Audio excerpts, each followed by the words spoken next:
കടമ്മനിട്ട രാമകൃഷ്ണൻ കേരളത്തിലെ അറിയപ്പെടുന്ന കവിയും രാഷ്ട്രീയ സാംസ്കാരിക പ്രവർത്തകനുമായിരുന്നു കടമ്മനിട്ട രാമകൃഷ്ണൻ.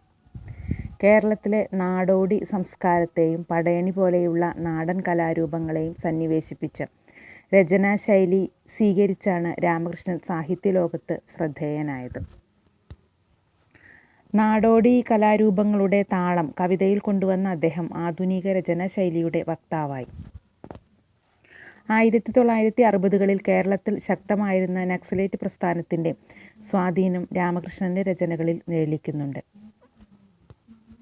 മനുഷ്യകേന്ദ്രീകൃതമായ കവിതകളായിരുന്നു കടമ്മനിട്ടയുടേത്.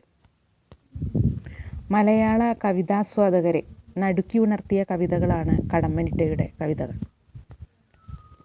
കുറത്തി, കുഞ്ഞെ മുലപ്പാൽ കുടിക്കരുത്, മഴ പെയ്യുന്നു, താളം കൊട്ടുന്നു, വെള്ളി വെളിച്ചം, ഗോദയെ കാത്ത്, സൂര്യശില, കോഴി, കാട്ടാളൻ എന്നിവ അദ്ദേഹത്തിൻ്റെ പ്രശസ്തമായ കൃതികളാണ്.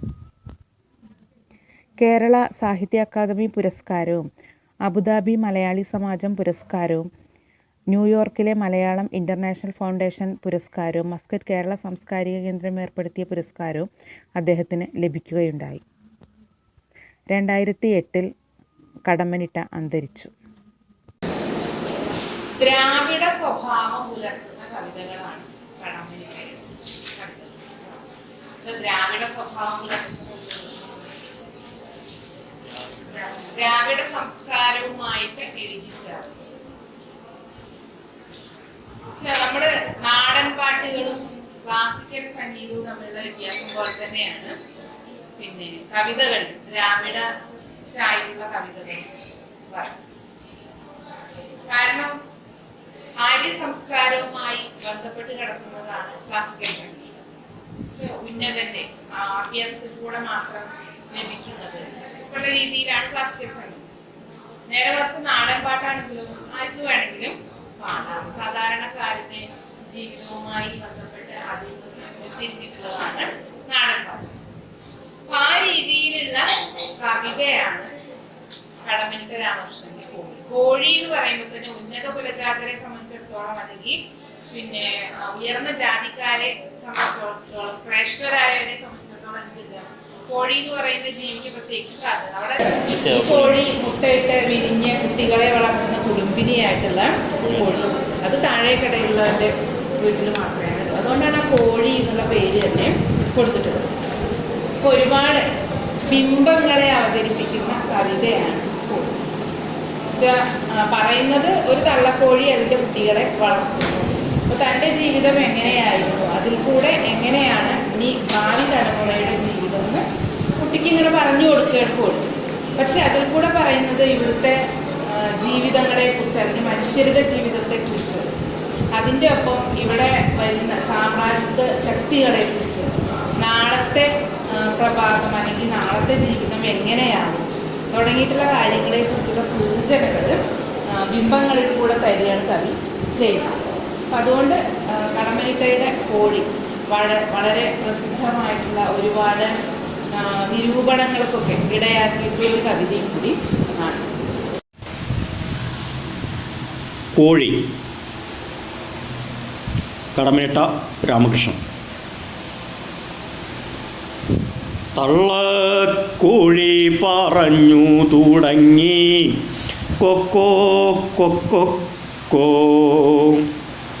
കൊക്കിനുള്ളിലുടക്കിയതെന്തേ കൊത്തി വിഴുങ്ങിയ മുള്ളോ, ഉള്ളിലുണങ്ങാത്ത നോവിൻ്റെ കണ്ണിൽ ഊറിയ നീറും നീരോ, കൊത്തി ചിക്കിച്ചികഞ്ഞിട്ട കൊറ്റിൽ കൊത്തി തുള്ളി നടക്കുന്ന കുഞ്ഞിന് തള്ളക്കോഴി പറഞ്ഞു കൊടുത്തു കൊക്കോ കൊക്കോ. താളം തുള്ളുന്ന കുഞ്ഞിനും തെറ്റി താളം അമ്മ തൻ ഗദ്ഗതം കാൺകെ, കുഞ്ഞേ തുള്ളാൻ സമയമല്ലിപ്പോൾ കാഞ്ഞ വെയിലത്തു കാലു പൊള്ളുമ്പോൾ, എന്നുമെൻ്റെ ചിറകിൻ്റെ കീഴിൽ നിന്നു നിന്റെ വയറു നിറയ്ക്കാം, എന്നു തോന്നുന്ന തോന്നലും വേണ്ട, നിന്റെ ജീവിതം നിൻ കാര്യം മാത്രം.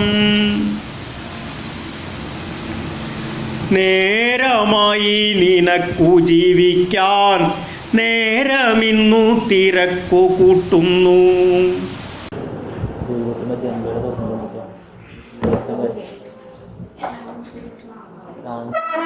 കള്ളക്കോഴി കുട്ടികൾക്ക് ഇങ്ങനെ പറഞ്ഞു കൊടുക്കും. കള്ളക്കോഴി പറഞ്ഞു തുടങ്ങി കൊക്കോ കൊക്കോ കുട്ടികളോട് ഉപദേശിക്കണം. കൊക്കിനുള്ളിൽ ഉടക്കിയതെന്റെ കൊത്തി വിഴുങ്ങിയ മുള്ളം. അപ്പൊ കൊക്കോ കൊക്കോ എന്ന് പറഞ്ഞതിന് ശേഷം പിന്നെ കുറെ ഇങ്ങനെ ഡോട്ടിട്ട് കൊടുത്തു. അപ്പൊ വേറെ എന്തൊക്കെയോ കള്ളക്കോഴി പറയാനായിട്ട് തുടങ്ങി. പക്ഷെ കള്ളക്കോഴിക്ക് ഗദ്ഗതം കൊണ്ട് അത് സങ്കടം കൊണ്ടത് പറയാൻ പറ്റുന്നില്ല എന്നാണ് പറയുന്നത്. അപ്പൊ കൊക്കിനുള്ളിലെ എന്താണ് ഉടക്കിയത്? കൊത്തി വിഴുങ്ങിയ മുള്ളം. അപ്പൊ അവിടുന്ന് ചെക്ക് പരത്തി കൊത്തി വിഴുങ്ങിയ മുള്ളാണ് കൊക്കിന്റെ ഉള്ളില് കുടുങ്ങിപ്പോയത്. ഒരർത്ഥം. അതിന്റെ ഉള്ളിലുള്ള അർത്ഥം എന്താണ്?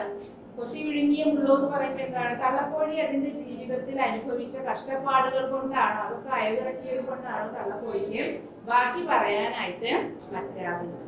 മുള്ളുകൾ എപ്പോഴും എന്താണ്? ജീവിതത്തിന്റെ ദുഃഖത്തിന്റെ വശങ്ങളാണ്, കുടിച്ച കയ്പുനീരിന്റെ ഓർമ്മകളാണ്. അപ്പൊ അതുകൊണ്ടാണ്, അതൊക്കെ ഓർത്തത് കൊണ്ടാണ് തള്ളക്കോഴിക്ക് ബാക്കി പറയാനായിട്ട് പറ്റാതെ. ഉള്ളിലുടങ്ങാത്ത നോവിന്റെ കണ്ണിൽ പുതിയ നീറും നീരും. ഉള്ളിലുടങ്ങാത്ത നോവ്, ഒരുപാട് കാര്യങ്ങൾ ഉള്ളിൽ അങ്ങനെ സങ്കടത്തിൻ്റെതായിട്ട് കിടക്കുന്നുണ്ട്. അപ്പൊ അതിന്റെ നീരാണ് ഈ കണ്ണിൽ ഇങ്ങനെ കാണുന്നത്, കണ്ണിൽ കൂടി കിടക്കുന്നത്. കൊത്തി ചിക്കി ചികഞ്ഞിട്ട കൊറ്റിൽ കൊത്തിത്തുള്ളി നടക്കുന്ന കുഞ്ഞിന് കള്ളക്കോഴി പറഞ്ഞു കൊടുത്തു കൊക്കോ കൊക്കോ. അപ്പൊ കൊത്തി ചിക്കി ചികഞ്ഞിട്ട കൊറ്റി, നാല് പുറം ഇങ്ങനെ കൊത്തി ചിക്കി ചികഞ്ഞിട്ടുണ്ട് കുട്ടികൾക്ക് കഴിക്കാനായി. അപ്പൊ അതില് കൊത്തിത്തുള്ളി നടക്കുന്ന കുഞ്ഞിന്, ആ ചികഞ്ഞിട്ടതിലൊക്കെ ഇങ്ങനെ തുള്ളിച്ചാടി നടക്കുകയാണ് കോഴിക്ക്. അപ്പൊ അതിനോട് കള്ളക്കോഴി ഇങ്ങനെ പറഞ്ഞു കൊടുത്തു കൊക്കോ കൊക്കോ. അപ്പൊ താളം തുള്ളുന്ന കുഞ്ഞിനും തെറ്റി താളം അമ്മ തൻ ഗദ്ഗതം കാണുകയും. അപ്പൊ താളം തുള്ളി നടക്കുകയായിരുന്നു, ആ ചികഞ്ഞിട്ട ചപ്പുചവറുകളിലെ ചാടിക്കളിച്ചുകൊണ്ട് നടക്കുകയായിരുന്നു കോഴിക്കുട്ടി. അപ്പൊ അതിന് താളം തെറ്റി. എന്തുകൊണ്ട്? അമ്മ തൻ ഗദ്ഗതം കാണുകയും. കാരണം തള്ളക്കോഴി എന്തൊക്കെയോ പറയാനായിട്ട് തുടങ്ങി, പക്ഷെ തള്ളക്കോഴിക്ക് അത് പറയാനായിട്ട് പറ്റുന്നില്ല. അപ്പൊ സങ്കടം കൊണ്ടാണ് തള്ളക്കോഴിക്ക് അത് പറയാനായിട്ട് പറ്റാതിരുന്നത്. അപ്പൊ ആ അമ്മക്കോഴിയുടെ സങ്കടം കണ്ടപ്പോ കുഞ്ഞിനും അതിന്റെ താളം തെറ്റി. അപ്പൊ കോഴി പിന്നെ പറയുന്നതാണ്, കുഞ്ഞെ തുള്ളാൻ സമയമില്ലിപ്പോൾ കാല വെയിലത്തു കാലു കൊള്ളുമ്പോൾ. അപ്പൊ കുഞ്ഞെ തുള്ളാൻ സമയമില്ലിപ്പോൾ, എനിക്ക് നിന്റെ കൂടെ കളിക്കാനായിട്ട് സമയമില്ല. എന്തുകൊണ്ടാണ്? കാല വെയിലത്ത് കാലു കൊള്ളുമ്പോൾ. ഇവിടെ കാല വെയിലത്ത്, നല്ല വെയിലത്ത് എന്റെ കാലുകൾ കൊള്ളുന്നു. എന്തുകൊണ്ടാണ് തള്ളക്കോഴിക്ക് കളിക്കാനായിട്ട് സമയമില്ലാത്തത്? ജീവിത പ്രാരാബ്ദങ്ങൾ തള്ളക്കോഴിയുടെ മേലങ്ങനെ നിൽക്കുകയാണ്. കാഞ്ഞവെയില എന്ന് പറയുമ്പോൾ ഇവിടെ എന്താണ്? ജീവിതത്തിന്റെ പ്രാരാബ്ദങ്ങളാണ്. ആ ജീവിത പ്രാരാബ്ദങ്ങൾ ഒരുപാട് ഉള്ളത് കൊണ്ട് തള്ളക്കോഴിക്ക് ഈ കുട്ടിക്കോഴിയുടെ കൂടെ അല്ലെങ്കിൽ കോഴിക്കുട്ടിയുടെ കൂടെ കളിക്കാനായിട്ട് സമയമില്ല. എനിക്ക് നിന്റെ കൂടെ കളിക്കാനായിട്ട് സമയമില്ല, കാരണം എന്റെ കാലുകൾ പൊള്ളിയിരിക്കുകയാണ്. എങ്ങനെയാണ് പൊള്ളിയിരിക്കുന്നത്? ജീവിതത്തിന്റെ പ്രാരാബ്ദങ്ങൾ കൊണ്ട് എനിക്ക് ഒരിടത്ത് കാലുറപ്പിച്ച് നിൽക്കാനും കൂടി കഴിയാതെ ആയിരിക്കുന്നു എന്ന് പറയും. എന്നും എന്റെ ചിറകിന്റെ കീഴിൽ നിന്നു നിന്റെ വയറു നിറയ്ക്കാം എന്ന് തോന്നുന്ന തോന്നല് വേണ്ട, നിന്റെ ജീവിതം നിൻ കാര്യം മാത്രം. എന്നും എന്റെ ചിറകിന്റെ കീഴില്, എന്നും എന്റെ ചിറകിന്റെ കീഴിൽ എന്റെ സംരക്ഷണത്തിൽ നിന്നിട്ട് നിന്നും നിന്റെ വയറു നിറയ്ക്കാം എന്ന് തോന്നുന്ന തോന്നല് വേണ്ട. എന്നും നിന്റെ സംരക്ഷണം ഞാൻ ഏറ്റെടുക്കും, നിന്റെ വിശപ്പ് ഞാൻ ഏറ്റെടുക്കും, ഞാൻ എന്നും നിന്നെ സംരക്ഷിക്കും എന്നുള്ള തോന്നല് നിനക്ക് വേണ്ട. കാരണം എന്താണ്? നിന്റെ ജീവിതം നിൻ കാര്യം മാത്രം. നിന്റെ ജീവിതം നിന്റെ സ്വന്തം കാര്യമാണ്. അപ്പൊ ഒരു പരിധി വരെ, അല്ലെങ്കിൽ നിനക്ക് സ്വന്തമായിട്ട് ആഹാരം കണ്ടെത്താനുള്ള ശേഷിയാവുന്നത് വരെ മാത്രമാണ് ഞാൻ നിന്നെ നോക്കുള്ളൂ. അത് കഴിഞ്ഞാൽ നീ നിന്റെ ജീവിതം സ്വന്തമായിട്ട് നോക്കിക്കൊള്ളണം. അപ്പൊ എല്ലാവരുടെയും ജീവിതം വലുതാണ്. അപ്പൊ നിന്നെ അതുവരെ വളർത്തിയില്ലാക്കുക എന്നുള്ളത് പ്രകൃതിയുടെ നിയമമാണ്. അമ്മ കുഞ്ഞിനെ അതിന്റെ സ്വന്തം കാര്യം നോക്കാനൊക്കെ ആവുന്നത് വരെ വളർത്തിയിട്ടുണ്ടാക്കണം. ആ കാര്യം മാത്രമേ ഞാൻ ചെയ്യുള്ളൂ എന്ന് കള്ളക്കോഴി പറയാം. നിന്റെ ജീവിതം നിൻ കാര്യം മാത്രം. നേരമായി നിനക്കു ജീവിക്കാൻ നേരം ഇന്ന് തിരക്ക് കൂട്ടുന്നു. നിനക്ക് സ്വന്തമായിട്ട് ജീവിക്കാനായിട്ട് സമയം എത്രയോ അതിക്രമിച്ചിരിക്കുന്നു. നേരം തിരക്ക് കൂട്ടുകയാണ്, ഒരിക്കലും നേരം മാറി കാത്തു നിൽക്കാറില്ല, അത് അതിന്റെ വഴിക്ക് പോയിക്കൊണ്ടിരിക്കുക. അപ്പൊ നിന്റെ സമയം ആയിരിക്കുന്നു, നീ ഇനിയും സ്വന്തമായിട്ട് നിന്റെ ജീവിതം കൈപിടിപ്പിക്കണമെന്ന് കോഴി കുഞ്ഞിനോട് ഉപദേശിക്കും. അന്നു ഞാനും ഉടപ്പിറന്നോരും ഒന്നുപോലെ കഴിഞ്ഞ കുഞ്ഞുങ്ങൾ, അമ്മ ഞങ്ങളെ നെഞ്ചത്തടുക്കി ഉമ്മ വച്ചു വളർത്തിയെന്നാലും കൊത്തി മാറ്റിയൊരിക്കൽ അതിൽ പിന്നെത്ര രാവിൻ്റെ തൂവൽ കൊഴിഞ്ഞു. ചുണ്ടിൽ ചെമ്മാനച്ചോപ്പു പകർന്നു, കണ്ണിൽ കാളുന്ന കാന്തി നിറഞ്ഞു. രക്തമോടും ഞരമ്പു പിടച്ചു, രക്തമെന്തിനോ തേടിത്തിളച്ചു. പൂവും നീട്ടിയ പൂവാലും കാട്ടി കാവിലാമാവിൻ കീഴിലൊരുത്തൻ പൂഞ്ചിറകു പരത്തിച്ചിറഞ്ഞും പൂതി തോന്നി അടിപ്പെട്ടു ഞാനും. മിണ്ടാനാവാത്ത ദുഃഖ സംതൃപ്തി നീണ്ടു നിന്നതൊരു ഞൊടി മാത്രം. പെണ്ണു തോൽക്കയോ അല്ല, കണ്ണി പൊട്ടാതെ കാക്കുന്ന ശക്തി. എന്തിനയവിറക്കുന്നു നോവു കൂട്ടി നുണഞ്ഞ സുഖങ്ങൾ. നാളെ നിന്നെ ഞാൻ കൊത്തി മാറ്റുമ്പോൾ നീയും നിന്റെ കഥകൾ തുടങ്ങും. പിന്നെ കോഴി അതിന്റെ ജീവിതം പറയും.